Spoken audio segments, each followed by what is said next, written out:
أشهد أن لا إله إلا الله وحده لا شريك له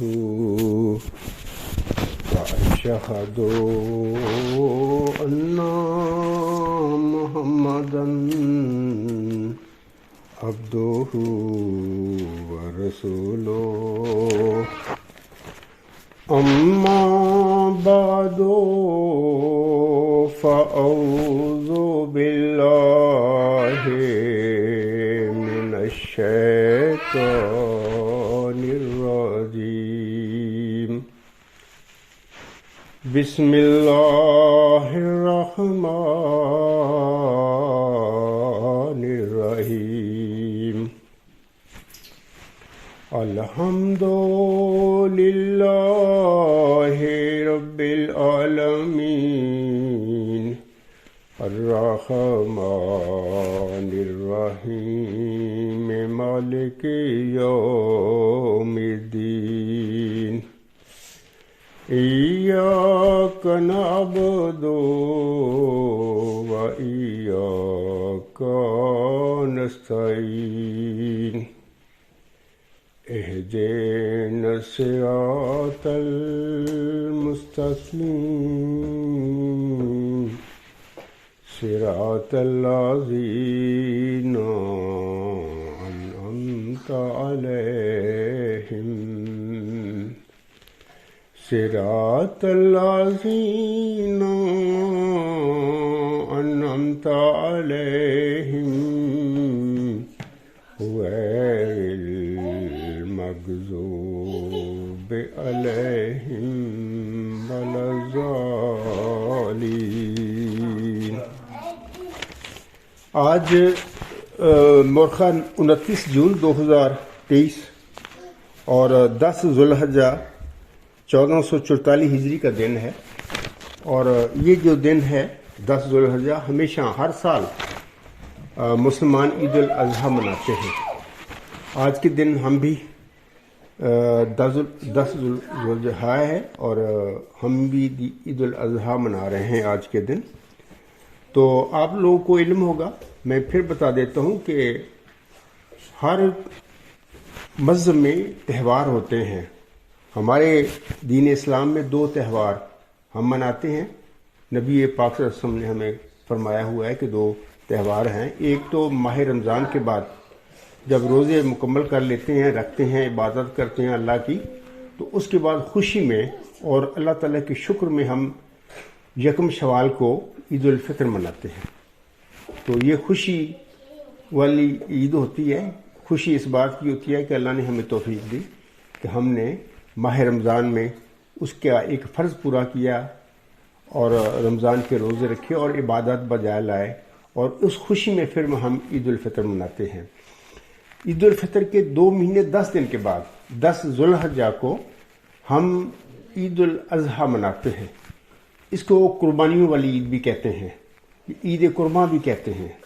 تو آج 10 ذوالحجہ ہے، تو ہم اس کی مناسبت سے آج ہم عید الاضحیٰ منا رہے ہیں۔ تو اس حوالے سے میں آپ کو عید الاضحیٰ کے اب سوال یہ پیدا ہوتا ہے، عید الاضحیٰ مسلمانوں میں اور عیسائیوں میں، یہودیوں میں مناتے ہوں گے ضرور، یہ عید جو ہے ہم مسلمانوں میں کیوں مناتے ہیں؟ کس وجہ سے یہ دین اسلام میں یہ فرض نماز ہے اور ہم اس کو مناتے ہیں، اور اس کی منانے کی وجہ کیا ہے؟ میں بڑا مختصر آپ لوگوں کو بتاتا ہوں کہ کم و بیش 4000 سال پہلے، دیکھیں نا آج دنیا بڑی ترقی یافتہ ہے، 4000 سال پہلے دنیا کا کیا حال ہوگا؟ بڑے لا علم لوگ تھے اس زمانے میں، ابتدائی لوگ تھے، تو اتنا شعور نہیں تھا، علم بھی نہیں تھا۔ اس وقت عراق جو موجودہ ہے نا، آپ لوگوں نے نام سنا ہوگا، عراق کا شہر بصرہ جو ہے، بصرہ کے جنوب میں ایک شہر ٹاؤن ہوا کرتا تھا، اس کا نام تھا اس زمانے میں وہاں پر ایک برگزیدہ انسان پیدا ہوا جس کا نام ہمیں قرآن کریم میں ملتا ہے ابراہیم علیہ السلام۔ تو اس کی فطرت بہت دانا فطرت تھی۔ وہ جو جس قوم میں پیدا ہوا تھا، جس گھر میں پیدا ہوا تھا، وہ سب بت پرستی تھی اس زمانے میں، لوگ بتوں کو بنا کر پوجتے تھے، بلکہ ان کا باپ آزر جو تھا وہ بت بناتا تھا، مجسمے بناتا تھا. تو سورج کی، چاند ستاروں کی، اس قسم کی پوجا کرتے تھے. اس زمانے لا علمی کا زمانہ تھا، مذہب کی کوئی تعلیم نہیں تھی، شروع تھا انسانیت کا، انسانوں کا. تو اس زمانے میں اللہ تعالیٰ نے اپنے بندے حضرت ابراہیم صاحب کو بہت علم دیا، اور اس کی فطرت ہی محض تھی، یعنی ایک واحد خدا پر ایمان رکھنے والا انسان تھا. تو وہ وہاں میں پیدا ہوا تھا. جب تھوڑا سا بڑا ہوا، شعور اس کو ملا، تو اس نے اپنے باپ کو تبلیغ کرنی شروع کی کہ اے باپ، یہ تمہارا کیا مجسمے بت بناتے ہو، اس کے آگے ہاتھ باندھ کر بیٹھے رہتے ہو، دعائیں کرتے ہو. تو اس کا باپ کا نام آزر ملتا ہے. وہ بڑا ناراض ہو گیا، اے میرے بیٹے تم کیا کہتے ہو مجھے. تو اصل ان کا کاروبار تھا نا، وہ بت بناتے تھے پھر بیچتے تھے، ان کا کاروبار تھا، وہ زندگی چلاتے تھے. تو ابراہیم کہتا تھا علیہ السلام اپنے باپ کو، یہ سب بت پرستی ہے، اس میں کوئی فائدہ نہیں بلکہ گناہ ہے. خدا واحد جو ہے کائنات کا بنانے والا ہے، تو وہ ہر جگہ موجود ہے، وہ کوئی انسانی شکل میں تو نہیں ہے وہ ذات جو ہے. تو چونکہ اتنا علم نہیں تھا اس زمانے میں لوگوں کو، لیکن وہ بت پرستی کا رواج تھا، وہ بتوں کی پوجتے تھے. تو یہ سب چیزیں جو میں بتا رہا ہوں، یہ سورت صافات میں، سورت انعام میں ان کا ذکر ملتا ہے. اور سورت انعام میں تو پھر وہی واقعہ جو ہے کہ آزر کو انہوں نے تبلیغ کی اپنے باپ کو. باپ نے کہا ابراہیم مجھے غصہ نہ دلا، بلکہ میری نظروں سے دور ہو جا، یہ تو کیا کہتا پھر رہا ہے کہ میں بت بنانی چھوڑ دوں. یہ ہوا رہا. تو غصہ ہو گیا. پھر ابراہیم علیہ السلام پھر ان کی نظروں سے آگے پیچھے ہو کے ان کا غصہ پھر ٹھنڈا ہوا. یہ باتیں ساری ہمیں ملتی ہیں سورت انعام میں. تو میں آپ کو کہنا چاہتا ہوں کہ جب بڑا ہو گئے پھر زیادہ تبلیغ شروع کر دیا تھا ابراہیم علیہ السلام نے اپنی قوم کو کہ یہ بت پرستی جھوٹے باتیں ہیں، یہ ان کو چھوڑو، ان کی کوئی آپ کو ثواب نہیں ملے گا، نہ یہ بت خدا ہیں. تو جب بہت زیادہ تبلیغ انہوں نے کرنی شروع کر دی اپنی قوم میں، تو یہ ساری باتیں ہمیں سورت انبیاء میں ملتی ہیں. تو پھر کیا ہوا، تو ایک دن نا وہ اپنے بتوں کا انہوں نے بنایا ہوا تھا، جیسے عبادت خانہ نہیں ہوتا وہاں پر، جیسے ہماری مسجد ہے، عبادت گاہ ہے، ہماری نماز پڑھتے ہیں، ہم پڑھتے ہیں. تو اس طرح ان لوگوں نے اس زمانے میں، آج کل ہندوستان میں بھی ہندو جو لوگ ہیں اپنے گھروں میں بت بنا کر رکھتے ہیں، ان کی بات آگے کرتے ہیں، یا ان کے ہندوؤں کے بھی کوئی عبادت خانے ہوں گے جہاں پر مورتیاں رکھی ہوں گی. تو یہ سلسلہ ابھی تک چلا آ رہا ہے. اس زمانے میں یہ 4000 سال پہلے کی باتیں ہیں. تو ابراہیم صاحب بڑا ذہین بھی تھا، اس کے دل میں اللہ تعالیٰ نے یہ باتیں ڈالی. تو پھر اس کے مطابق پھر حضرت ابراہیم صاحب ایک دن ان کے عبادت خانہ جو تھا نا بتوں کا بنا ہوا، وہ گئے. وہاں پر یہ سورت انبیاء میں یہ ملتی ہیں چیزیں. تو وہاں پر حضرت ابراہیم صاحب نے کیا کیا، تو سارے بت توڑ دیے ان کے. تو کوہڑا جو تھا نا، وہ بڑا بت تھا، ان کے اوپر کندھے پہ رکھ لیے، جیسے کہ تفسیریں ملتی ہیں نا قرآن میں. یہ لفظ بہ لفظ چیزیں تو نہیں سورت انبیاء میں، لیکن تفسیر کی جاتی ہے اس طرح کہ ایسے ہی ہوا تھا. تو اگلے دن شور پڑ گیا، سارے بت ٹوٹے ہوئے، یہ کون توڑنے والا ہے. سارے جو اکٹھے ہو گئے کہ یہ کیا ہو گیا ہمارے بتوں کے ساتھ، کیونکہ وہ تو بتوں کو پوجتے تھے، بت نہیں سمجھتے تھے، وہ خدا، باقی خدا سمجھتے تھے. ان کا یقین تھا بھی یہ سارے ہمارے خدا ہیں، لیکن وہ تھے بت. تو جب انہوں نے دیکھا کہ ہمارے سارے بت ٹوٹے ہوئے، یہ کس نے توڑے ہیں، پھر آپس میں مشورے شروع کر دیے انہوں نے کہ یار ایک ابراہیم نامی ایک بندہ ہے، نوجوان ہے، وہ ہماری بتوں کو نقص نکالتا رہتا ہے. آئے دن ہم سنتے ہیں وہ بحث مباحثے بھی کرتا ہے، یہ ہمیں روکتا بھی ایسے. تو کیوں نہ ایک اس نے یہ تو کام کیا ہو. پھر انہوں نے کچہری بنائی، ایک ڈیرا بنا کے پھر بلایا کہ اس نوجوان کو بلاؤ، جو نمرود تھا بادشاہ اس زمانے کا جو بھی تھا. تو وہ آیا، ابراہیم صاحب میں آ گیا. انہوں نے سوال کیا ابراہیم علیہ السلام سے کہ یہ ہمارے سارے جو بوتے ہیں تو نے توڑے ہیں. ابراہیم صاحب نے جواب دیا کہ کسی نے توڑنے والے نے تو یہ توڑے ہیں نا. یہ مطلب کہ انہوں نے یہ نہیں کہا کہ میں توڑے ہیں، بلکہ اس طریقے سے حکمت سے بات جواب دیا کہ کسی توڑنے والے نے تو توڑے ہیں نا. آئیے بڑا بوتا ہے تمہارا، اس کے کوڑا پر کندھے پر پڑا ہوا ہے، عام تفسیروں سے باتیں ملتی ہیں، اس سے پوچھو کہ کس نے توڑے ہیں، کیونکہ وہ تم اسی بات کرتے ہو، تمہارا خدا ہے، اس کو پوچھ لو. تو وہ کہتے ہیں کہ ابراہیم علیہ السلام سے یہ تو جانتا ہے کہ یہ بولتے نہیں ہیں. تو پھر ابراہیم صاحب نے ان سے عرض کیا کہ دیکھو جو بولتے ہی نہیں ہے تم اس کی بات کیوں کرتے ہو. یعنی یہاں پر ایک دلیل دی اللہ نے ان کو، حضرت ابراہیم سے ان کے دل میں ڈالی، تو وہ لاجواب ہو گئے کہ بھی وہ جو بولتے ہی نہیں ہیں تم اس کی بات کیوں کرتے ہو؟ تو پھر وہ غصے میں آ گئے سارے وہ قوم جو تھی ان کی بت پرست قوم تھی، ان کے اب اس کو آگ میں جلا دو. تو یہ ساری صورت انبیاء میں باتیں ملتی ہیں. تو پھر انہوں نے ایک الاؤ جلایا آگ کا، وہاں پہ ابراہیم السلام کو پھینکا. تو وہاں پر وہ ملتا ہے قرآن کریم میں کہ اللہ نے پھر وہ آگ جو تھی وہ ٹھنڈی کر دی. جیسے کہ اسی واقعہ کے حوالے سے اقبال نے ایک شعر میں کہا ہے، بے خطر کود پڑا آتش نمرود میں عشق، عقل ہے محو تماشائے لب بام علی. جو لوگ عقل کے سہارے دنیا میں چلتے ہیں، جن کا اللہ سے کوئی تعلق نہیں ہوتا، اس قسم کے لوگ اس قسم کی قربانیاں نہیں دے سکتے، اور نہ وہ اس قسم کی آگوں میں چھلانگ لگایا کرتے ہیں، کیونکہ ان کا یقین نہیں ہوتا، وہ عقل کے سہارے چل رہے ہوتے ہیں. لیکن جن لوگوں کو خدا پر یقین ہوتا ہے، ان سے کوئی تعلق ہوتا ہے جن لوگوں کا، وہ نہیں ڈرتے ان آگوں سے، مادی آگوں سے. بلکہ مرزا صاحب نے تو فرمایا ایک جگہ پر، آگ ہماری غلام کیا بلکہ ہمارے غلاموں کے غلام ہے. تو یہ پہلے ابراہیم علیہ السلام کی میں بات کر رہا ہوں، 4000 سال پہلے. یہ جو میں نے الہام پڑھا ہے، یہ ان کی بات ہے کہ آگ ہماری کیا ہمارے غلاموں کی غلام ہے. یہ مرزا غلام صاحب ابراہیم ثانی علیہ السلام تھے، دور حاضر کے. جیسے کہ وہ اپنے شعر میں کہتے ہیں، میں کبھی آدم کبھی موسیٰ کبھی یعقوب ہوں، نیز ابراہیم ہوں نسلیں ہیں میری بے شمار. وہ ابراہیم علیہ السلام اول تھے، یہ ابراہیم علیہ السلام ثانی تھے. تو انہوں نے ابراہیم ثانی علیہ السلام نے یہ اپنے ایک الہام ان کا ہے، میں نے پڑھا ہے تذکرہ میں، آگ ہماری غلام بلکہ ہمارے غلاموں کی غلام ہے. تو یہ جو اللہ کے بندے ہوتی ہیں تو آگ ان کی غلام ہوتی ہے، کچھ نہیں ان کو کہتی. تو ابراہیم علیہ السلام بھی جو چھلانگ لگائی اس نے انہوں نے ڈالا تو وہ ٹھنڈی ہو گئی، گلو گلزار بن گئی. تو یہی بات اقبال کہتا ہے کہ بے خطر کود پڑا آتش نمرود میں عشق، عقل ہے محو تماشائے لب بام ابھی.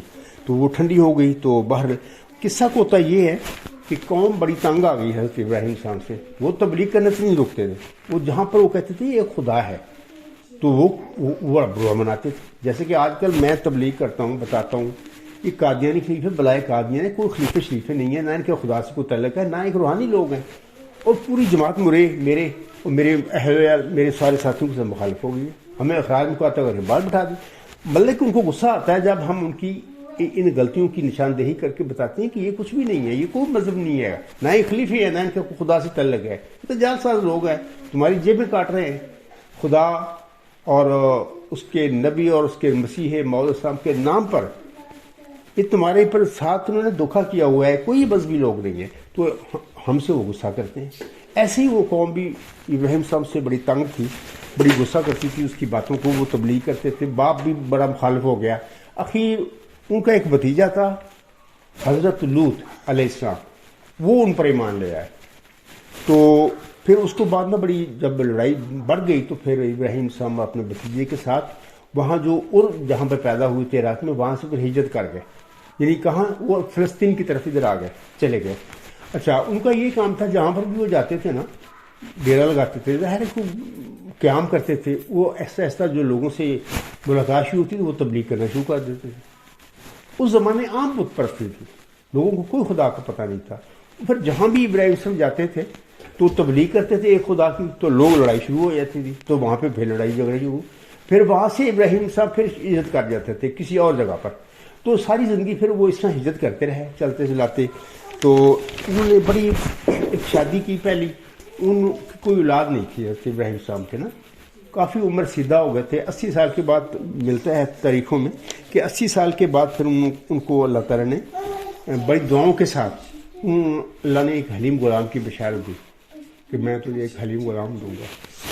وہ غلام کا لفظ جو عربی ہے یہ 2 معنوں میں استعمال ہوتا ہے. ایک تو جسمانی لڑکا اور دوسرا ایک روحانی فرزند، غلام، خادم، ملازم، نوکر. ان کے معنی میں بھی غلام کا لفظ بولا جاتا ہے عربی زبان میں نا. تو میں بتا رہا تھا کہ پھر نا حضرت ابراہیم السلام کی بہت آزمائشیں ہوئیں اور بڑی عمر کے ہو گئے. پھر اولاد نہیں تھی، اولاد کی دعائیں کی. لیکن اولاد سے پہلے میں آپ کو بتانا چاہتا ہوں کہ جتنی آزمائشیں ہوئیں حضرت ابراہیم السلام کی اپنی قوم میں ہجرت کے دوران، جہاں پر ویسے مناظرے کرتے رہے، وہ ان سب میں وہ کامیاب بھی رہے اور وہ انہوں نے اس آزمائشوں سے کامیابی سے وہ نکلے، تمام آزمائشوں کو پورا کیا اور اس میں سے کامیابی کے بعد نکلے. پھر انہی آزمائشوں سے نکلنے کے بعد پھر اللہ تعالیٰ نے ان کو مخاطب کر کے فرمایا، یہ سورۃ بقرہ آیت نمبر 125 میں اللہ فرماتا ہے وَإِذِ ابْتَلَىٰ إِبْرَاهِيمَ رَبُّهُ بِكَلِمَاتٍ فَأَتَمَّهُنَّ قَالَ إِنِّي جَاعِلُكَ لِلنَّاسِ إِمَامًا قَالَ وَمِنْ ذُرِّيَّتِي قَالَ لَا يَنَالُ عَهْدِي الظَّالِمِينَ. اللہ فرماتا ہے جب آزمائشوں میں پورے نکلے حضرت ابراہیم السلام، اللہ فرماتا ہے انہیں مخاطب کر کے، اور جب ابراہیم کو اس کے رب نے بعض کلمات سے آزمایا اور اس نے ان سب کو پورا کر دکھایا، تو اس نے کہا، یعنی اللہ تعالیٰ نے کہا، فرمایا میں یقیناً تجھے لوگوں کے لیے ایک عظیم امام بنانے والا ہوں. اس نے عرض کیا، یعنی حضرت ابراہیم السلام نے اللہ تعالیٰ کے حضور التجا کی، اور میری ذریت میں سے بھی. اس نے کہا، یعنی اللہ تعالیٰ نے فرمایا ہاں مگر ظالموں کے کو میرا عہد نہیں پہنچے گا، یعنی جو تیری نسل میں، یہ تیری ذریت میں جو ظالم بن جائیں گے ان کو میں نہیں امام بناؤں گا، لیکن جو تیرے راستے پر چلیں گے، تیری جو تعلیم ہے، توحید پر چلنے والا ہے تو، جو تیرے پیچھے پیچھے چلیں گے، تیری تقلید کریں گے، میں ان میں سے بھی بعض کو امام بناؤں گا، لیکن ظالموں تک میرا عہد نہیں ہوگا، ظالموں کو میں امام نہیں بناؤں گا. تو اس کے بعد پھر کیا ہوتا ہے، جب 80 سال کے زیادہ ہو گئے تو پھر ان کو اللہ تعالیٰ نے پھر ایک بشارت دی ایک حلیم غلام کی. تو یہ حلیم غلام پھر پیدا ہوئے تو اس کا نام آپ علیہ السلام نے اسماعیل رکھا. اسماعیل کو لفظ کے جو معنی ہے نا، عربی کا لفظ ہے، اس کا معنی ہے اللہ کا سننا. اس کا معنی بنتا ہے اسماعیل کا اللہ کا سننا، یعنی اللہ نے دعائیں سنی ابراہیم السلام کی، تو پھر اس کے بعد پھر ایک حلیم غلام کی بشارت دی. تو پھر اسماعیل نام اس لیے رکھا کہ وہ سمجھتے تھے کہ اللہ نے میری دعائیں سن لی ہیں، وہ دعاؤں کے سننے کے بعد جواب میں یہ مجھے بچہ حلیم غلام کی بشارت دی جائے. تو یہ پھر اسماعیل علیہ السلام کی حضرت ابراہیم السلام کو بشارت ملتی ہے. تو اس کے بعد میں آپ کو بتاتا ہوں کہ یہ حضرت ابراہیم السلام آگے چل کر میں بتاؤں گا کہ ہم سب مسلمانوں کا باپ ہے. خدا نے قرآن کریم میں ابراہیم کو ہم مسلمانوں کا سب کا باپ قرار دیا ہوا. حالانکہ ہم تو میں اپنے بات کرتا ہوں کہ میں تو عبدالغفار جمبا ایک جاٹ خاندان برے صغیر میں پیدا ہونے والا، پتہ نہیں ہماری قوم یہ کہاں سے کہاں. تو وہ میں چونکہ مسلمان ہوں، ایمان لاتا ہوں محمد صلی اللہ علیہ وسلم پر، حضرت ابراہیم صلی تمام نبیوں پر، اور مسلمان ہوں، اس لیے حضرت ابراہیم سے میرے بھی باپ تھے، ہم سب مسلمانوں کے باپ تھے. یہ جو باتیں ہیں سورۃ الحج آیت نمبر 79 میں اللہ نے بتایا ہوا ہے. اس کے بعد میں آپ کو بتاتا ہوں کہ جب وہ حضرت ابراہیم السلام بہت ساری آزمائشوں میں پورے نکلے تو پھر اللہ تعالیٰ نے انہیں ایک حلیم غلام کی بشارت دی. تو جیسے کہ اللہ تعالیٰ سورۃ صافات میں فرماتا ہے رب ہب لی من الصالحین فبشرناہ بغلام حلیم فلما بلغ معه السعي قال يا بني إني أرى في المنام أني أذبحك فانظر ماذا ترى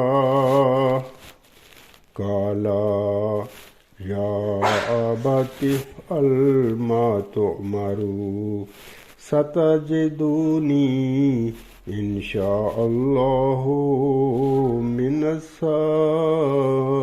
الصابرین فلما اسلم وتلہ للجبین وَنَادَيْنَاهُ أَن يَا إِبْرَاهِيمُ قَدْ صَدَّقْتَ الرُّؤْيَا إِنَّا كَذَلِكَ نَجْزِي الْمُحْسِنِينَ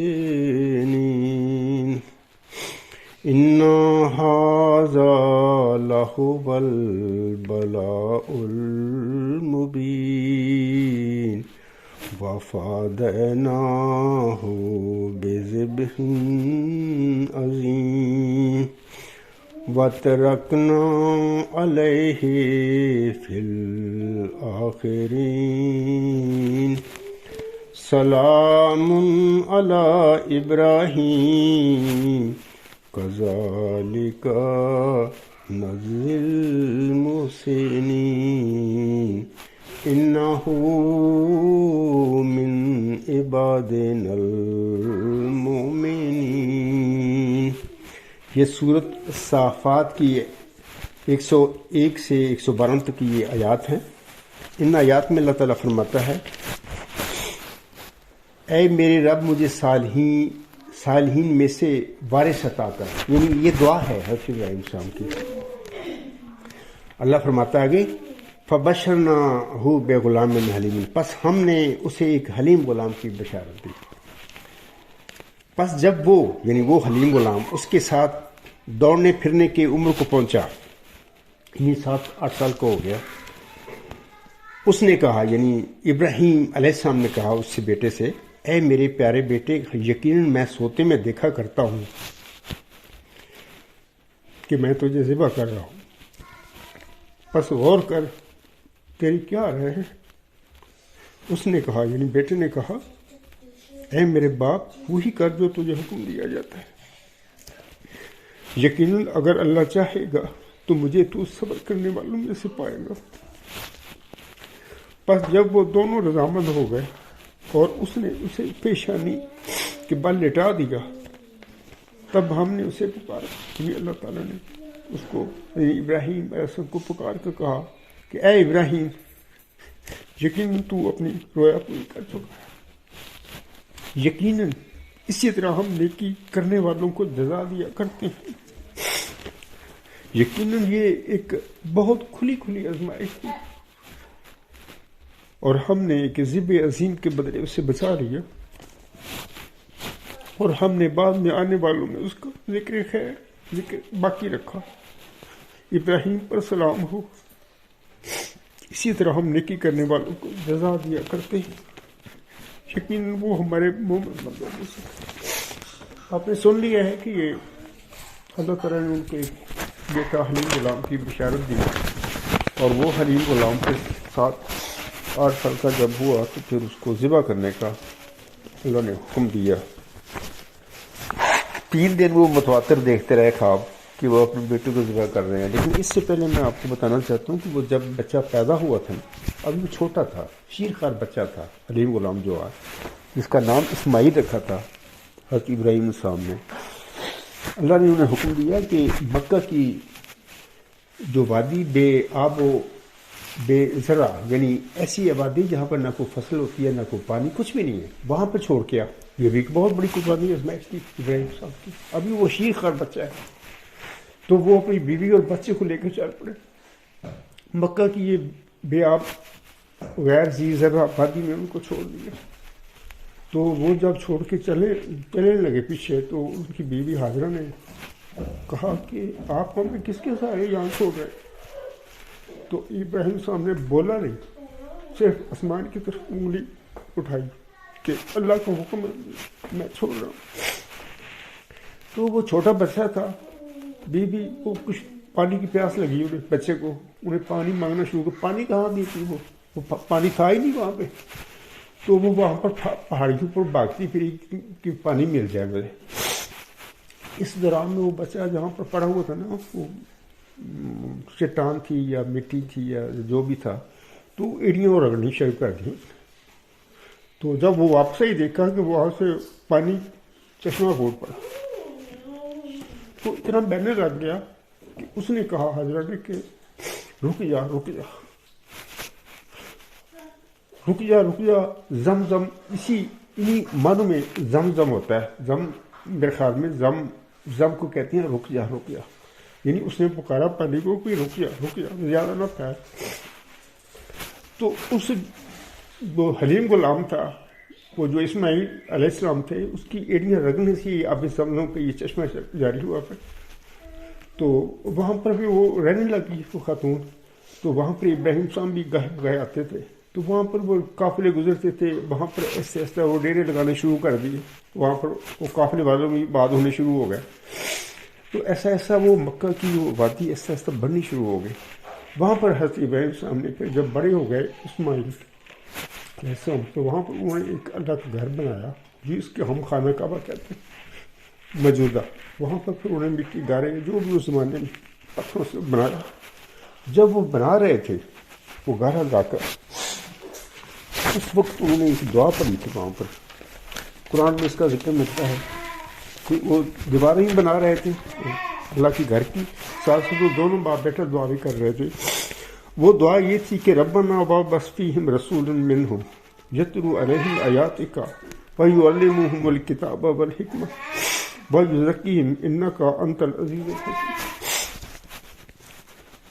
دعا یہ تھی کہ اور اے ہمارے رب، تو انہی میں سے ایک عظیم رسول مبعوث کر جو ان پر تیری آیات کی تلاوت کرے اور انہیں کتاب کی تعلیم دے اور اس کی حکمت بھی سکھائے اور ان کا تزکیہ کر دے. تو ہی قابل غلبہ والا اور حکمت والا ہے. یہ ہے دعائے ابراہیمی، اور اس کا نتیجہ حضرت محمد مصطفیٰ احمد مصطفیٰ صلی اللہ علیہ وسلم کی ظاہر میں، یعنی 2500 سال کے بعد وہ رسول پیدا ہوا وہاں پہ، اور اس کو پھر دین اسلام کامل دین دیا گیا جس کی ہم ماننے والے ہیں. تو وہ جو دعا تھی یاد رکھیں کہ وہ ابراہیم اول کی دعائیں ان کا نتیجہ تھے بانی اسلام صلی اللہ علیہ وسلم. تو ابراہیم ثانی جو تھا حضرت مرزا غلام احمد صاحب، انہوں نے بھی ایک دعا کی چل شاعتوں میں جا کر.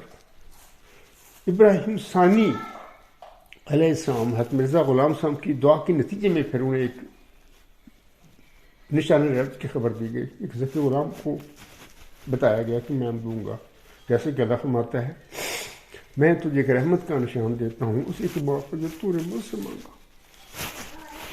تو ابراہیم اول علیہ السلام جو تھے ان کی دعا کے نتیجے میں آج سے 1500 سال پہلے مکہ میں وہ حضرت محمد مصطفیٰ احمد مصطفیٰ صلی اللہ علیہ وسلم پر وہ پیدا ہوئے اور پھر مبعوث ہوئے. ابراہیم ثانی حضرت مرزا غلام علیہ السلام کی دعا کے نتیجے میں اللہ نے انہیں ایک رحمت کا نشان بخشا. جیسا کہ وہ خود فرماتے ہیں میں کبھی آدم کبھی موسیٰ کبھی یعقوب ہوں، نیز ابراہیم ہوں، نسلیں ہیں میری بے شمار. تو ابراہیم ثانی علیہ السلام کی دعا کا نتیجہ جو ہے اللہ تعالیٰ نے جو انہیں وعدہ کیا، الحمدللہ میں وہ خوش نصیب انسان ہوں امت محمدیہ میں جس کو اللہ تعالیٰ نے ابراہیم ثانی کی دعا کے نتیجے کے طور پر دنیا میں ظاہر فرمایا ہے. یہ تو ایک ضمنی سی بات تھی. اب میں بتاتا ہوں کہ وہ جو جب وہ خانہ کعبہ بنا رہے تھے وہاں پر اللہ کا گھر انہوں نے بنایا، اس کے بعد 7-8 سال اس سے پہلے جب وہ ہوئے تھے تو یہ جو ابھی میں نے آیات پڑھی ہیں ان میں اللہ تعالیٰ نے انہیں اس بچے کو 7-8 سال کی کو ذبح کرنے کے لیے کہا. تو وہ دونوں باپ بیٹا تیار ہو گئے اس کام کے لیے. تو جب انہوں نے لٹایا چھری پھیرنے لگ گیا اللہ کی خاطر بچے کے لیے، یعنی 80 سال کی عمر میں ایک بیٹا ملتا ہے اور ایک ہی ہوتا کروتا، اس کو اللہ کہتا ہے کہ اس کو ذبح کر دیں میرے راستے میں. آپ خود سوچیں کہ کیا وہ انسان کا حال ہوگا اس وقت جس کے پاس 80 سال کی عمر میں ایک بیٹا ملتا ہے. دعاؤں کے کرنے کے بعد پھر 7-8 سال کا جب وہ بیٹا ہوتا ہے تو اللہ کہتا ہے اس کو میرے راستے میں قربان کر دو. کیا حال ہوگا اس انسان کا؟ وہ کتنا مضبوط آدمی پھر ہوگا کہ جو اس کام کے لیے تیار ہو گیا. تو پھر جب وہ کرنے لگے اس بات پھر اللہ نے منع کر دیا اے ابراہیم تو اپنی خواب پوری کر چکا ہے. تو اس کے بدلے میں ایک ذبح پھر انہوں نے ایک دمبا بلکہ وہ ذبح کر کے پھر وہ پوری کر دی. آج کل یہ جو ہم سارے مسلمان عید الاضحیٰ قربانی کی عید مناتے ہیں اسی سنت ابراہیمی کے مطابق ہم مناتے ہیں. یہ اتنی عظیم و شان قربانی تھی ایک بندے کی کہ اللہ تعالیٰ نے ہمیشہ کے لیے ایک یادگار بنا دیا لوگوں کے لیے اور اس کا نام ہمیشہ کے لیے زندہ کر دیا حضرت ابراہیم علیہ السلام کا. کیونکہ اس نے جو قربانیاں کی اللہ کے لیے اور جو آزمائشیں اللہ نے اس کی کی اور ان میں پورا ہوا. پھر اللہ نے اس کو کہا کہ میں تجھے لوگوں کا امام بنانے والا ہوں. پھر بنایا. پھر آگے وہ کہتے ہیں فرماتے ہیں کہ اے اللہ میری ذریت میں سے بھی امام بنانا کہ نبی رسول بنانا. تو اللہ نے کہا کہ بالکل بناؤں گا، لیکن جو ظالم ہوں گے تیری نسل میں ان کو میں نہیں بناؤں گا. یہاں ذریت سے حضرت مرزا غلام صاحب نے اپنی تحریروں میں معنی جو کیے ہیں لکھا ہے ذریت سے مراد ہوتی ہے ایک تعلیم، روحانی تعلیم.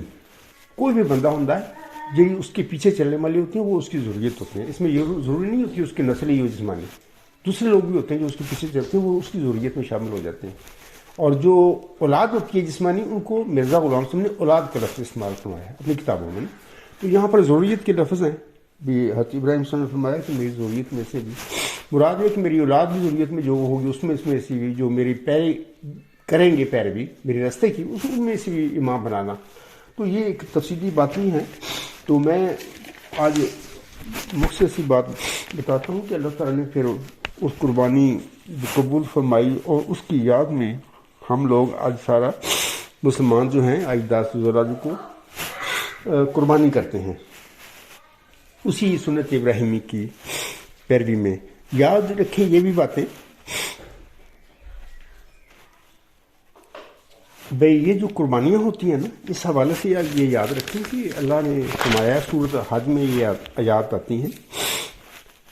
مثال کے طور پر سورۃ حج کی آیت نمبر 38 میں اللہ فرماتا ہے لَن يَنَالَ اللَّهَ لُحُومُهَا وَلَا دِمَاؤُهَا وَلَكِن يَنَالُهُ التَّقْوَىٰ مِنكُمْ كَذَٰلِكَ سَخَّرَهَا لَكُمْ لِتُكَبِّرُوا اللَّهَ عَلَىٰ مَا هَدَاكُمْ وَبَشِّرِ الْمُحْسِنِينَ. اللہ فرماتے ہیں اس آیت میں کہ ہرگز اللہ تک نہ ان کے گوشت پہنچیں گے اور نہ ان کے خون، لیکن تمہارا تقویٰ اس تک پہنچے گا. اسی طرح اس نے تمہارے لیے انہیں مسخر کر دیا ہے تاکہ تم اللہ کی بڑائی بیان کرو اس بنا پر کہ جو اس نے تمہیں ہدایت عطا کی اور احسان کرنے والوں کو خوشخبری دے دے. مقصد یہ ہے کہ اللہ فرماتا ہے کہ یہ جو سنت ابراہیمی تم میں جاری ہے اس کے لیے آپ قربانیاں کرتی ہیں. تو یہ جو جانوروں کی قربانیاں کرتی ہیں، میں نے جانور تم لوگوں کے لیے مسخر کر دی ہیں. اب جانور جو ہے کچھ بھی نہیں کہہ سکتے انسانوں کو کہ ہم نے قربانی نہیں کرنی، مسخر ہو گیا نا. تو پھر یہ اللہ نے فرما دیا کہ ان جانوروں کا گوشت اور خون نہیں اللہ کے پاس پہنچتا. یہ تو اللہ نے کہا ہے قربانیاں کرو، اس کا گوشت تقسیم کرو، خود بھی کھاؤ، اور نادار لوگ جو سارے ہیں ان کو بھی دو. اللہ فرماتا ہے کہ ان کی گوشت اور ان کے خون نہیں جاتا اللہ کے پاس، لیکن تمہارا تقویٰ جو ہے اور خوف خدا جو انسان کے اندر ہوتا ہے، جس کے لیے اللہ تعالیٰ احکامات رب العزت پر عمل کرتا ہے، وہ تقویٰ اللہ کے پاس پہنچتا ہے. اس کے مطابق پھر اللہ تعالیٰ اس کا اجر و ثواب دیتا ہے اس بندے کو. تو یہ بات ہے. دوسری بات یہ بھی ہے کہ اللہ نے پھر سورۃ حج میں یہ بھی بتا دیا آیت نمبر 35 میں کہ یہ قربانی کا طریق پہلے لوگوں میں بھی میں نے جاری کیا تھا. مثلا نصارہ ہیں، یہودی، ان میں بھی قربانی کا سلسلہ سنت ابراہیمی کے مطابق جاری ہے، جیسے کہ اللہ تعالیٰ فرماتا ہے سورۃ الحج کی آیت نمبر 35 میں وَلِكُلِّ أُمَّةٍ جَعَلْنَا مَنسَكًا لِيَذْكُرُوا اسْمَ اللَّهِ عَلَىٰ مَا رَزَقَهُم مِّن بَهِیمَةِ الْأَنْعَامِ فَإِلَٰهُكُمْ إِلَٰهٌ وَاحِدٌ فَلَهُ أَسْلِمُوا وَبَشِّرِ الْمُخْبِتِينَ. اور ہم نے ہر امت کے لیے قربانی کا ایک طریق مقرر کیا ہے تاکہ وہ اللہ کا نام اس پر پڑھے جو اس نے انہیں مویشی اور چھپایا عطا کیے ہیں. بس تمہارا معبود ایک ہی معبود ہے، لہذا اس کے لیے فرمانبردار ہو جاؤ اور عاجزی کرنے والوں کو بشارت دے دو. تو یہ مختلف باتیں تھیں میں نے آپ لوگوں کو بتائی ہیں. تو میں آخر پہ یہ بتا دیتا ہوں کہ دیکھیں، انسان کی سب سے بڑی قربانی یہ ہوتی ہے کہ انسان اپنے نفس پر چھری میں پھیر دے. جانور کرنے ذبح اللہ کے حضور میں ٹھیک ہے، یہ اچھی بات ہے، نیک کام ہے، کرنے چاہیے اور اللہ کا حکم بھی ہے یہ کرو. اصل قربانی یہ ہوتی ہے کہ انسان اپنے آپ کو، اپنے نفس کو چھری مار دے، یعنی اللہ کے احکامات اپنے پر واجب کر لے کہ میں نے جو اللہ کے حکم دیے میں نے ان پر کرنا، اس کے علاوہ میں کسی جو اللہ کی نافرمانی کے کام ہے میں چھوڑ دینا. یہ نفس پر چھری ہے، یہ سب سے بڑی قربانی ہے. اگر کسی کو توفیق مل جائے تو، اگر کسی کو مل جائے تو وہ بہت کامیاب انسان ہے دنیا میں. سمجھو کہ اس نے اللہ کو پا لیا اس دنیا میں، اللہ کی جنت کو پا لیا، اللہ کی رضا کو پا لیا، اس نے اللہ کی ساری نعمتوں کو پا لیا. لیکن ہے بڑا مشکل. یہ بات کرنی آسان ہے لیکن عملاً اپنے نفس پر چھریاں پھیرنا بڑا مشکل ہے. اللہ تعالیٰ ہم سب کو توفیق دے کہ ہم اس کوشش میں کامیاب ہو جائیں اور ہم بھی اپنے نفسوں پر چھریاں پھیر لیں. تو علاوہ اس کے یہ بھی یاد رکھیں کہ یہ جو عید قرباں ہے یا عید الاضحیٰ ہے، یہ ایثار، قربانی اور رواداری کا درس بھی دیتی ہے. کہ اپنے ماحول میں، اپنے گھر میں، جہاں پر بھی انسان رہتا ہو تو یہ چیزیں اس کو اختیار کرنی چاہیے. لوگوں کے لیے قربانیاں کرنی چاہیے، اظہار محبت پیار بانٹنا چاہیے، نیکی کی تلقین کرنا چاہیے، برائیوں سے روکنا چاہیے، محبت پیار بڑھانا چاہیے، رشتوں کو قائم رکھنا چاہیے اور ان کی تعظیم کرنا چاہیے. لیکن مصیبت یہ ہے کہ جس جماعت میں ہم قادیانی میں مرزا صاحب کے اس کے وہ تو اخراج مقادے کرتی پھر رہی. یعنی دیکھو یہ کیا حال ہے ان کا. تو بہرحال یہ گمراہ لوگ ہیں، اللہ تعالیٰ ان پر رحم کرے اور ان کو سمجھ دے، عقل دے، اور صحیح جو حقیقی اسلام کی تعلیم ہے اس پر عمل کرنے کی ان کو توفیق ملے، اور صحیح عید الاضحیٰ منانے کی بھی ان کو توفیق بخشے. یہ چند مختصی نصائح تھیں جو میں نے آپ لوگوں کے آگے بیان کی ہیں. اسی پہ میں اپنا مختصر جو خطبہ ہے وہ ختم کر دیتا ہوں. وما علینا الا البلاغ وآخر دعوانا الحمد للہ رب العالمین. فالحمد للہ اولا وآخرا وظاہرا وباطنا هو مولانا نعم المولا ونعم النصیر ونعم الوکیل.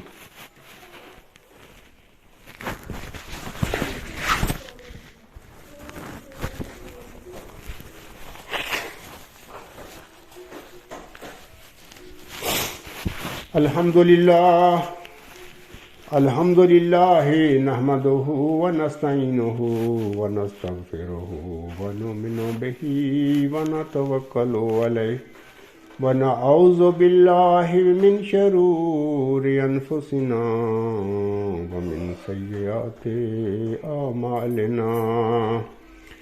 من یهده اللہ فلا مضل له ومن يضلله فلا هادي له ونشهد أن لا إله إلا الله ونشهد أن محمدا عبده ورسوله.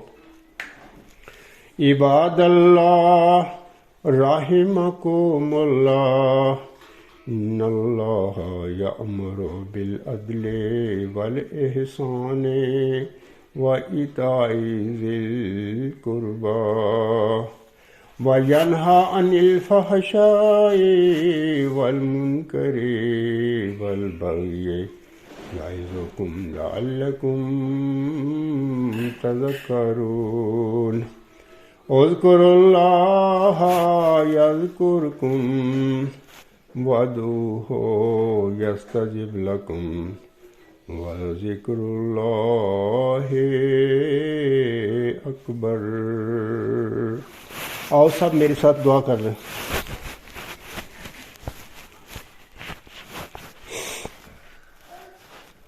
اعوذ باللہ من الشیطان الرجیم بسم اللہ الرحمن الرحیم ایاک نعبد وایاک نستعین.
آمین ثم آمین.